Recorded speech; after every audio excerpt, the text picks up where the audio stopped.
अमरीकी सदर ट्रंप की यके बाद दीगरे भारत के बारे की गई सोशल मीडिया पोस्टों ने भारतीयों को हिला कर रख दिया है कि ये क्या हो गया। पूरे भारत में हैरानी के साथ साथ परेशानी भी है कि आखिर सदर ट्रंप पर पाकिस्तान ने कौन सा जादू कर दिया है कि वो भारतीय वजीर आजम मोदी की साख को मुसलसल खराब कर रहे हैं, लेकिन पाकिस्तान की सियासी और फौजी क़यादत की तारीफें कर रहे हैं।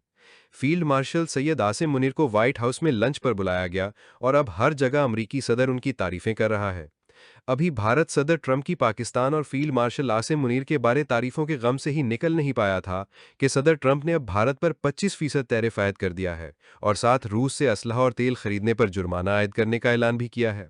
भारत पर टैरिफ आयद करने के बाद सदर ट्रंप ने पाकिस्तान के साथ ट्रेड डील का ऐलान भी किया है। उन्होंने पाकिस्तान में तेल की पैदावार के हवाले से अमरीकी ताउन का ऐलान करते हुए कहा कि इस मकसद के लिए एक मुश्तरका कंपनी बनाई जाएगी। इस मौके पर उन्होंने भारत के जख्मों पर मजीद नमक छिड़कते हुए कहा कि क्या पता किसी रोज भारत पाकिस्तान से तेल खरीद रहा हो। भारत अब तक तो कोशिश कर रहा था कि वो सदर ट्रंप को जवाब न दे कि उन्होंने भारत और पाकिस्तान में जंगबंदी कराई थी। अगरचे बीजेपी हुकूमत के अरकान या वुज़रा इससे इनकारी हैं, लेकिन वज़ीर-ए-आज़म मोदी ने अब तक अपने मुंह से ट्रंप का नाम नहीं लिया। लेकिन अब जब ट्रंप ने भारत को इतना बड़ा झटका दिया है तो नरेंद्र मोदी कब चुप रहेंगे। मुआशी माहिरीन ये कह रहे हैं कि अमरीकी सदर के इन गैर मामूली ऐलानात के बाद भारतीय करेंसी पर दबाव बढ़ेगा और डॉलर के मुकाबले में भारतीय करेंसी की कदर में खातिर ख्वाह कमी होगी, जिसका मतलब है कि भारत में आने वाले दिनों में दरामदात महंगी होंगी, जिससे वहां महंगाई बढ़ेगी और धीरे धीरे अवाम मोदी के खिलाफ हो सकते हैं। भारत सऊदी अरब और रूस से तेल मंगवाता है। करेंसी की कदर कम होने से उसे वो तेल भी महंगा मिलेगा। भारत ने जब से अपनी अना या गुरूर में सदर ट्रंप के पाक भारत जंगबंदी में अदा किए गए किरदार से इनकार करना शुरू किया, तब से नरेंद्र मोदी और सदर ट्रंप के माबैन एक सर्द महरी आना शुरू हो गई थी। भारत ये नहीं चाहता था कि अमेरिका पूरी दुनिया के सामने ये बात करे कि जंगबंदी उसने कराई है और यूं लगे कि अमेरिका कभी भी भारत को एक फ़ोन करके घुटनों पर ला सकता है।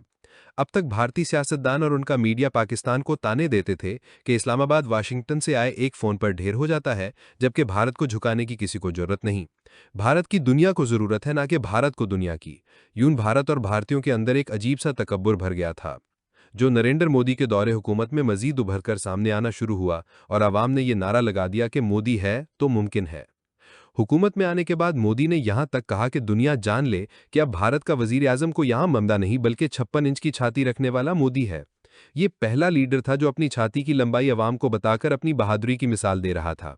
शायद इसका मतलब मनमोहन सिंह और कांग्रेस का इमेज खराब करना था, क्योंकि मनमोहन सिंह को जदीद भारतीय इकोनॉमी का गॉडफादर समझा जाता है, जिन्होंने 1990 की दहाई में कांग्रेस के वजीर आजम नरसिम्हा राव के दौर में वजीर बनकर जो मुआशी इस्लाहात मुतारिफ कराई थीं, उनकी बदौलत भारत आज एक बड़ी मईशत बन चुका है।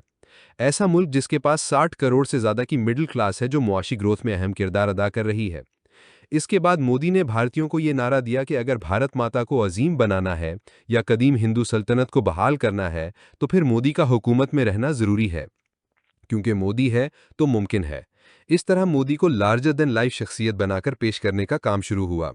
मोदी ने हर भारतीय को यकीन दिला दिया कि वो चीन से भी टक्कर हैगा और जो काम वजीर आजम नेहरू 1962 में ना कर सके और चीन को भारतीय इलाका दे बैठे थे, मोदी आइंदा ऐसा नहीं होने देगा। भारत पाकिस्तान को घुस कर मारेगा। दुनिया अब हमारे पास आएगी, क्योंकि हमारे पास बिजनेस है, सबसे बड़ी मिडिल क्लास है और मुआशी और फौजी ताकत है। मोदी ने पॉपुलिस्ट लीडर का रास्ता लिया कि अवाम को ऐसे ख्वाब दिखाओ कि वो खुद को भगवान समझें। मुसलमानों और दीबर अकलियतों के खिलाफ नफरत को उरूज पर पहुंचाकर मोदी ने एक ऐसी टीम बनाई कि लगता था अब दुनिया 3 लोग चलाएंगे: भारतीय वजीर आजम मोदी, वजीर दाखिला अमित शाह और वजीर खारजा एस जयशंकर। इन तीनों ने भारतीयों के अंदर ऐसी हवा भरी कि लोग इन्हें भारत का मसीहा समझने लगे। मोदी के दौरे हुकूमत में यह तासुर मजीद गहरा हुआ कि दुनिया का हर मुल्क भारत से कारोबार करना चाहता और यहां सरमायाकारी का ख्वाहिशमंद है, क्योंकि भारत के पास खरीदार और डॉलर्स हैं। इस सारे मंजरनामे में पाकिस्तान उनके नज़दीक चूंटी से ज़्यादा हैसियत नहीं रखता था। सोशल मीडिया पर हर भारतीय पाकिस्तान का मजाक उड़ाता कि क्या पद्दी और क्या पद्दी का शोरबा। हमारे भारतीय दोस्त अक्सर गुरूर और तकब्बर से कहते कि छोड़ो यार, अब लोगों से तुम्हारा कोई मुकाबला नहीं, अब हमारी टक्कर चीन और बाकी दुनिया से है। उनके अंदर मोदी और उनके भगत जो हवा भरते गए, उसका नतीजा ये निकला कि अपने अवाम को खुश करने के लिए मोदी अब सदर ट्रंप से टक्कर ले बैठा है। अगर मोदी का वजीर खारजा ये कह देता कि जी हां, ट्रंप एडमिनिस्ट्रेशन का पाक भारत जंगबंदी में किरदार है, तो कौन सा आसमान गिर पड़ा था। पाकिस्तानी वजीर आजम शहबाज शरीफ ने सदर ट्रंप का किरदार तस्लीम किया, तो हमारे यहाँ कौन सा आसमान टूट पड़ा था। क्या कोई पाकिस्तानी उस वक्त शहबाज शरीफ से जंग बंदी में सदर ट्रंप के किरदार का जिक्र करने पर नाराज है? पाकिस्तानी अवाम ने तो इसे अच्छा समझा कि सदर ट्रंप ने दो मुल्कों के दरमियान जंग रुकवा दी। लेकिन भारत में उसके उलट हुआ। वहां पॉपुलिस्ट लीडर मोदी ने 11 सालों में अपने फॉलोअर्स को इतने ऊंचे बांस पर बिठा दिया है कि वो ये सुन ही नहीं सकते कि मोदी को सदर ट्रंप ने कहा कि जंग बंद करो, और उसने फौरन हुक्म की तामील कर दी। भारतीय अवाम समझते हैं कि मोदी का भारत इतना अजीम मुल्क है कि जिसके सामने सदर ट्रंप की कोई हैसियत नहीं। यही अलमिया होता है जब पॉपुलिस्ट लीडर अपने अवाम को ख्वाबों की दुनिया में ले जाता है, जिससे मुल्क और जमहूरियत को नुकसान होता है। पॉपुलिस्ट लीडर अवाम की नब्ज पर हाथ रखकर उसे अजीम बनाने का ख्वाब दिखाता है और जाली अजमत की वो कहानियां घड़ लेता है कि उसके फॉलोअर्स तसव्वुर ही नहीं कर सकते कि उनके लीडर को कोई नीचा भी दिखा सकता है। इस वक्त भारत सख्त मुश्किल में आ गया है कि अमेरिका ने भारत को पहली दफा बड़ा झटका दिया है कि जाओ, हमें तुम्हारी जरूरत नहीं, हम चीन से खुद डील कर लेंगे। आप चीन के नाम पर हमें ब्लैकमेल ना करो। लेकिन मोदी के फॉलोअर्स को यकीन है कि उनका वजीर आजम इतना महान है कि बहुत जल्द सदर ट्रंप अपने घुटनों पर बैठकर उनसे माफी मांगेंगे। अगर यकीन नहीं आता तो ट्विटर एक्स पर जाकर ट्वीट्स पढ़ लें, जहां मोदी के भगत तकब्बुर से पूछ रहे हैं कि ट्रंप कब माफी मांगेगा हमारे 56 इंच छाती वाले मोदी से। ये है पॉपुलिस्ट लीडर का सहर कि उसके फॉलोअर्स उसे इंसान नहीं, भगवान समझ लेते हैं।